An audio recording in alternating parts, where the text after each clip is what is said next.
People who were like, who do you think you are? Like, you're a dumb blonde, or you must be some rich girl. Life's been really easy for you. And, you know, my past is not a beautiful one. My sister had a drug problem when I was in high school. And I remember one night coming home and I could hear her screaming at the top of her lungs. My mom is on top of her with choking her. My sister's attempting to scream, trying to throw punches and all this stuff. And I go over and I'm trying to shove my mom off, and she throws an elbow at me, knocks me in the face. My sister breaks free from my mom because I'm trying to hold my mom. She runs into this washing room. She tries to shut the door, and my mom breaks through and again just starts choking her, and she's turning blue, and I'm screaming. And finally, we got my mom out of the washing room, and so we locked ourselves in between the two. And my mom is kicking the door so hard that the door is breaking and it's splintering. And my sister is in this little ball just screaming, why doesn't my mom love me? Why does my mom love me? And she moved out that night.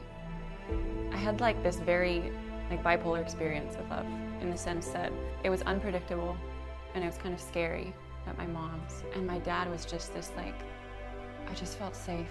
I felt like I could do no wrong. It just felt natural and it would flow. He taught me how to two-step in the living room. I had my feet on his boots and I had my hair in little braids, my little feet on his. And we're two-stepping and I'm giggling because I'm messing up and he's twirling me around. That was all the time with him, was that feeling. When I was 11 years old, I took my mom to court so that I could live with my father. I had to write a letter to the judge telling everything that my mama did, and they read it in court in front of her. And I was like, there's no way any judge would ever let me go back to her. So I was just 100% confident. And I remember the call, and I was sitting in this little living room in Oklahoma with my stepmom, and she picks up the phone, and I'm so excited because I'm like, oh, she's gonna tell me my life's gonna change. And I just saw her face just look at me with just deep concern, and I was like, say something. And she's like, baby, we didn't win. And I just started screaming, and I grabbed the phone, talking to my dad. And he had fought tooth and nail, maxed out every credit card he had to try and fight for me. He must have felt so defeated in that moment. And I remember having to get on that plane and go back to my mom's. And I wouldn't even let her be at the airport. I said, I will not go home if you're at the airport. And I hated her. I was so mad. I remember when I was 13, getting home, and a few hours later, I get a call from my father. And he didn't sound right. And I could just hear in his voice, he just called to say, hey, something was really wrong. I said, Daddy, are you okay?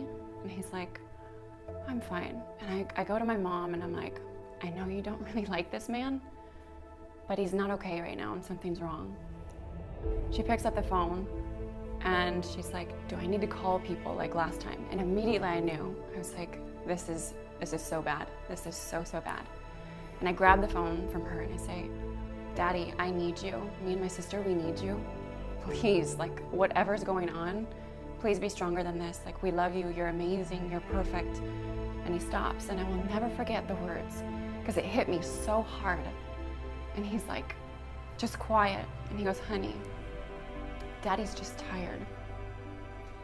And I could feel the weight of the world on him in that moment, where he could not see past his darkness. And I couldn't take it from him. You know, I was this 13-year-old girl saying please, Daddy, don't go. I don't know where you are. I don't know what happened. I don't know why you're in this space, but can I help? And my mom grabs the phone and she's screaming at him. She's like, you fucking bastard. Don't you leave these girls. Don't you do this to them. It's so selfish. Tell me where the fuck you are. And he eventually tells my mom where he is. And I remember thinking that day, if someone had just been there before he took the pills, if someone had told him that he was okay, that all of his mistakes were forgiven, he deserved to be loved exactly as he was, then he wouldn't have been in that space in the first place. I kind of shut off. It was too painful. You know, the feeling of the most important person in your life and you can't save them. I made that my excuse for a long time. I'm a victim.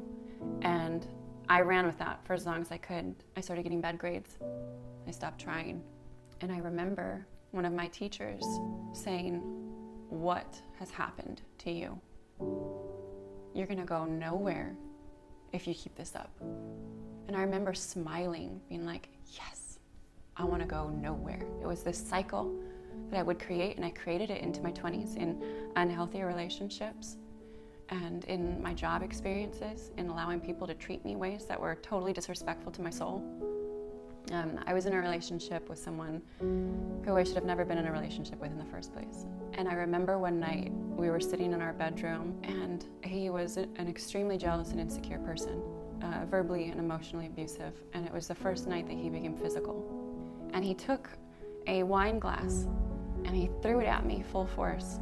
The wine hit my face and it smashed into the wall behind me. And I remember in that moment, this pain, this lack of self-worth was so much darker than anything that anyone should ever feel or experience, or even, it wasn't real. And I prayed and I got on my knees and I said, God, I know that I'm here for a reason. I can't see it. I sure as hell can't get to it, but I know I'm here for something far bigger than this bullshit. And it was like this wave of energy came over me. I looked at him and I was like, get out. Get out of my life. I just was like, just strong in it. And he left.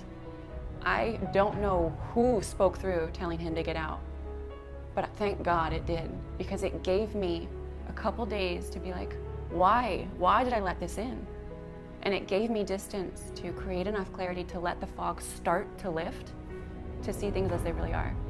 Why did I go into that? I was afraid to be unaccepted. I was afraid to, live my life without someone constantly there. I was afraid to fully be loved, so I attracted someone who wouldn't love me fully. Well, I don't want to live a life of fear anymore. I want to live a life of love. And so every day I will make decisions from love, and sometimes they're really courageous. They're crazy.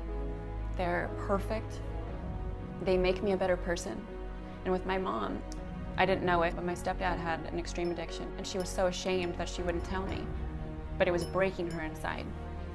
And I realized all those years where she was so mean and violent was because she was in so much pain. When I looked at how do I receive love and connection from each person, well, everyone dances with you the way you dance with them. And with my mom, if the only time where I can receive love and connection is when I'm drinking with her, or when we're fighting and we're screaming at each other in some weird way, that's the moment that I feel connected. That's not healthy. I remember when I began to choose my truths, I told her, you gotta leave him. And you have to remove the guilt and the shame, and you have to tell your story, and you have to be okay with it. She's removed all of the things in her life that weren't suiting her, and she's running towards happiness. She tells me, she'll send me texts sometimes. She's like, hey, thanks for saving me. And it's in those moments you're like, I had to save myself. Where was I when we all took a vote and decided that we weren't worthy, that we weren't allowed to receive unconditional love? What happened? Did I miss something in the grand scheme of existence? That for some reason we have to work for love? That we have to prove ourselves to be acceptable? Existing is enough to receive love. And the most pain I have seen in this world, and the most pain I have felt in my life, is because I thought I had to do, experience, or be something other than what I was to be accepted, to live that beautiful life, and to feel love.